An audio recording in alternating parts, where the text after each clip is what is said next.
রুই, কাতলা, তেলাপিয়া আছে, তেলাপিয়া। আর দেখা যাক কি কি আর পাওয়া যায়। কিছু কিছু কাঁকড়া আছে, কাঁকড়া উঠতে পারে। কাঁকড়া, কাঁকড়া, দেশি কাঁকড়া। এই হচ্ছে আর্ট আর ইনি হচ্ছে আর্টিস্ট। প্রথমবার জাল ফেলাতে আমাদের এই মাছ উঠেছে।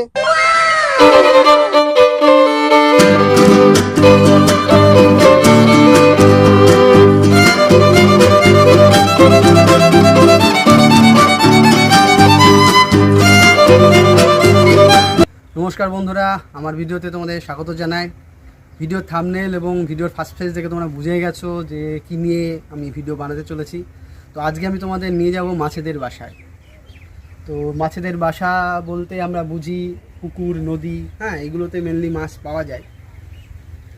তো মাছ আর বাঙালি এ যেন চিরকালীন ভালোবাসার এক অফুরন্ত গল্প। মাছ আর বাঙালি নিয়ে যে কত গল্প আছে, কত হাসির কথাবার্তা আছে, কত যে ভূতের রহস্য আছে, সে আর বাঙালিদের বোঝানোর কোনো দরকার নেই। তো এই যে বর্তমান যুগে মর্নিং ওয়াকের একটা প্রচলন ঘটেছে, যে বাঙালি কোলেস্টেরল কমানোর জন্য মর্নিং ওয়াকে যায়। তো এই মর্নিং ওয়াক কিন্তু বাঙালি আজকে করছে না, আদি অনন্ত কাল ধরে বাঙালি মর্নিং ওয়াক করছে। কাদের সাথে? মাছেদের সাথে। শুনতে একটু অড লাগলো না? বুঝিয়ে দিই কীভাবে। বাঙালি কিন্তু দাঁত মুখ মেজে একটা বাজারের ব্যাগ নিয়ে মাছের বাজারে এন্টার করে। আর ওই মাছের বাজারের যে টাটকা মাছের যে গন্ধ, উফ, সে এক আলাদা অনুভূতি। সেটাই বাঙালির প্রথম ভালোবাসা মাছের প্রতি। তারপর কানকে টিপে বা মাছ বিক্রেতাদের সাথে দর কষাকষি করে মাছ কেনার যে আনন্দ, সে না হলে যেন মাছের টেস্টটা বাড়ে না। তারপর সেই মাছ আমাদের কিচেনে আসে, সেখানে ভালো করে ধুয়ে মুছে মা যখন গরম গরম মাছ ভাতা, সাথে একটু ভাত আর মুসুর ডাল, ওফ, এই যেন বাঙালির এক আলাদাই নস্টালজিয়া। তো যাই হোক, বেশি কথা বলবো না, তোমাদের আমি নিয়ে যাব মাছেদের বাসায়, অর্থাৎ আমাদের বাঙালির ভালোবাসার মাছ কোথায় থাকে, কিভাবে তাদেরকে ছোট চারা থেকে বড় করা হয়, সেই সবগুলো তোমাদের আজকে জানাবো, কিভাবে মাছের এই পরিচর্যাগুলো হয়। এবং সেখানে গিয়ে তোমাদের একজন বিশেষ লোকের সঙ্গে আমি পরিচয় ঘটাবো, সে তোমাদের বাকিটা বলবে যে ছোট মাছ কিভাবে বড় হয়ে বাজার মারফত আমাদের কিচেনে আসে। তা ভিডিওটার সাথে থেকো। যদি ভালো লাগে আমার ভিডিও, তাহলে লাইক করো, সাবস্ক্রাইব করো এবং আমার পাশে থেকো। চলো তোমাদের নিয়ে যাই মাছের বাসায়। নমস্কার, আমি সুমন বিশ্বাস। আমি নদিয়া জেলার করিমপুর থানার মালিয়ানতলা গ্রামের অন্তর্গত একজন মাছ চাষি। আমার 2010 সাল থেকে আমি এই মাছ চাষের সাথে যুক্ত। আচ্ছা সুমনবাবু, আপনি তো দীর্ঘ 15 বছর মাছ চাষের সাথে আছেন। তো মাছ চাষ সম্পর্কে আপনার অভিজ্ঞতা যদি আমাদের একটু শেয়ার করেন। মাছ চাষটা দেখুন, প্রথমের দিকে এতটা ইজি ছিল না।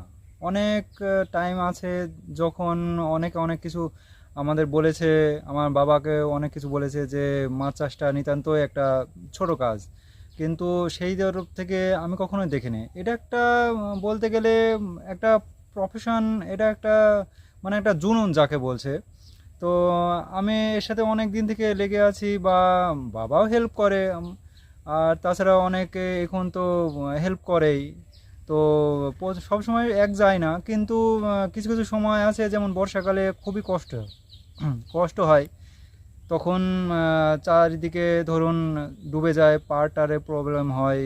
আবার এখন এই যে সিজন চলছে নভেম্বর ডিসেম্বরে, তো এখন অনেকটাই ভালো। মাছের দামটাও এখন অনেকটাই ভালো, আগে যেটা খুবই কম ছিল। তো সাম অফ যে এখন অনেকটা ভালো, অনেকে চারিদিকে আপনার অনেক পুকুর হয়েছে, অনেক উন্নতিও হয়েছে মাছের, সরকার থেকে অনেক ধরনের সাবসিডি আসছে। ভালো, এখন এখন আমি বলবো অনেক ভালো। তাহলে আপনি বলতে চাইছেন যে মাছ চাষ আপনার এখন জীবনের একটা পার্ট। হ্যাঁ হ্যাঁ, অবশ্যই অবশ্যই। তাহলে এই মাছ চাষের জার্নিতে যে আপনার জীবন, সেই জীবনটা কি আমাদের দর্শকদের সাথে আপনি শেয়ার করবেন? হ্যাঁ, চলুন চলুন চলুন, অবশ্যই অবশ্যই, আমি তো খুব খুশি। আসুন আসুন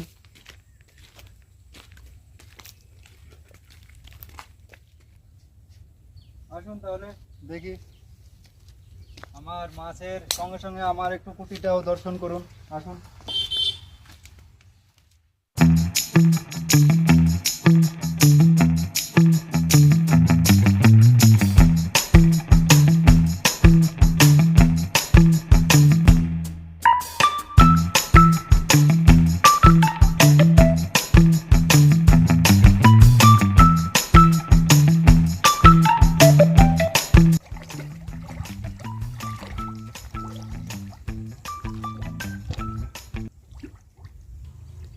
আচ্ছা, মাছেদের বাসা দেখলাম, তার সাথে সাথে আপনার বাসাটাও দেখলাম। তো আপনার এই যে ঘরটা, পাকাপোক্ত ঘর পুকুরের ওপরে, তো এই ঘরটা কি পুকুর করার প্রথম দিন থেকেই ছিল? না না, এটা কত হবে, রিসেন্টলি 1-2 বছর হলো এটা তৈরি করা হয়েছে। আচ্ছা আচ্ছা। তো এই পুকুরে কি কি মাছ আছে? এই পুকুরে আছে আপনার রুই আছে, কাতলা আছে, মৃগেল আছে, মনোসেক্স তেলাপিয়াও আছে। তো এই পুকুরের চারপাশে আমরা বিভিন্ন রকম গাছ দেখছি, যেমন আম গাছ, কলা গাছ, এগুলো কি আপনারাই লাগিয়েছেন? হ্যাঁ হ্যাঁ, আমাদেরই লাগানো। আচ্ছা, তো আপনার এই পুকুরটা কত জমি নিয়ে আছে? এটা টোটাল 8 বিঘা।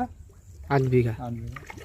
আপনারা যে মাছের চারা কেনেন সেটা কোথা থেকে কেনেন? নৈহাটি, ডাইরেক্ট নৈহাটিতে গিয়েই চারা কিনি। নৈহাটি থেকে গিয়ে আপনি চারা কিনে নিয়ে আসেন? হ্যাঁ হ্যাঁ, গাড়িতে করে নিয়ে আসি। আচ্ছা আচ্ছা। তো এখানে আপনাদের কতদিন লাগে একটা চারা থেকে মাছ বিক্রির পর্যায়ে যেতে? ধরে নিন 4-5 মাস, ম্যাক্সিমাম 5 মাস, মিনিমাম 4 মাস টাইম লাগে। বিভিন্ন মাছের জন্য কি বিভিন্ন টাইম, না সব মাসেই না, মোটামুটি এই টাইমটা? যেমন সিলভার ব্রিগেড এর জন্য লাগে আপনার 4 মাস ম্যাক্সিমাম। আর ধরুন রুইয়ের গ্রোথ তো কম, সেই জন্য এটাকে লাগে আপনার 6 মাসে আমরা হারভেস্ট করে নিই। আচ্ছা, বাহ, ইনফরমেশান দিলেন। তো আমরা দেখছি মাছ খেলা করছে, আপনাদের মাছ ধরার ভিডিওটা দেখাতে পারলাম না। তো এখানে মোটামুটি মাছ কখন ধরা হয়? এখানে মাছ ধরা সকালবেলা একদম ধরুন 3টেতে এখানে জাল নামে ভোর 3টে? হ্যাঁ, ভোর 3টে জাল নামে দিয়ে উঠতে উঠতে ধরুন 6টা বেজে যায়। তারপরে এখান থেকে গাড়ি লোড দিয়ে সঙ্গে সঙ্গে আড়ত। আড়ত এখানে আমাদের করিমপুরের আশেপাশে কোথায় আড়ত আছে?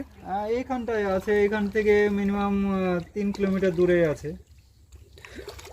আচ্ছা, তো আপনারা কীরকম রেটে মাছগুলো বিক্রি করেন, আর মাছগুলোর ওয়েট কখন কখন কত থাকে? দেখুন, মাছের ওয়েটের উপরে অবশ্যই দর তো নির্ভর করেই। সব সময় তো আর দর একরকম যায় না। এখন যেমন আপনার মাছের দামটা খুবই ভালো, চারিদিকে বিল খালের এখনো মাছ ওঠেনি, সেই জন্য দামটা ভালো। আর কিছু কিছু সময় আছে যে অনেক দাম কম পাওয়া যায়, সেই সময় অবশ্য আমি মাছ ধরি না। এই টাইমটাই আমি প্রেফার করি, এই টাইমটা আমার খুবই ভালো, প্রত্যেক বছর আমি এই টাইমটাতেই মাছ হারভেস্ট করি। আচ্ছা, মাছ কি আপনি নিজেই ধরেন, না ধরার আলাদা লোক আছে? না, ধরার জন্য মানুষ এক একবারে ধরুন 12 জন 14 জন করে আসে, তারাই ধরে নিয়ে যায়, তারাই ওখানে বিক্রি টিক্রি করে দেয়। আমাকে শুধুমাত্র তাদের সঙ্গে যেতে হয়।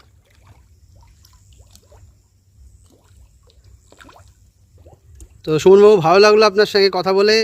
আপনার মূল্যবান মাছ চাষ সম্পর্কে আমরা জানলাম। তো আশা করি আপনি আরও বড় মাছ চাষি হয়ে উঠুন এবং মালিয়ানতলা আপনাদের নদিয়া ডিস্ট্রিক্টের নাম আপনি আরও এগিয়ে নিয়ে যান। ধন্যবাদ আপনার মূল্যবান সময় আমাদের দেওয়ার জন্য। আপনাকেও ধন্যবাদ, আবার আসবেন। আশা করি মাছ চাষ সম্পর্কে একটা মোটামুটি ধারণা আপনাদের দিতে পেরেছি সুমনবাবুর কাছ থেকে।